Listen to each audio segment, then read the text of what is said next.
सोमवार 20 अक्टूबर को दीपावली के मौके पर भारत राष्ट्र समिति के एमएलए हरीश राव ने हैदराबाद की तारीखी चारमीनार के करीब वाक़े मशहूर भगीय लक्ष्मी मंदिर का दौरा किया। मंदिर में पूजा करने के बाद राव ने मीडिया से गुफ्तगू की और लोगों को त्यौहार की मुबारकबाद पेश की। उन्होंने हैदराबाद और तेलंगाना की मुनफरिद सकाफती बनावट पर बात की। बीआरएस रहनुमा ने इस बात पर रोशनी डाली कि चारमीनार के बिल्कुल साथ देवी का मंदिर मौजूद होना ही खित्ते के गैर मामूली सकाफती वर्से का सबूत है।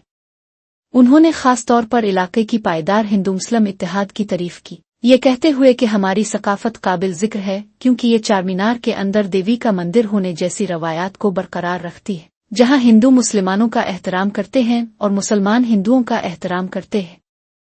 राव ने अपनी बात का इख्तिताम शहर की तरक्की और तेलंगाना के अवाम की खुशहाली और फलाह व बहबूद के लिए दुआ करते हुए किया।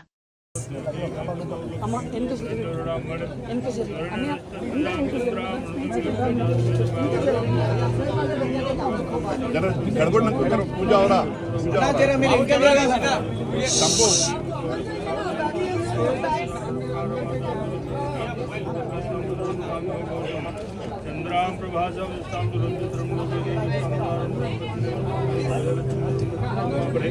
आदि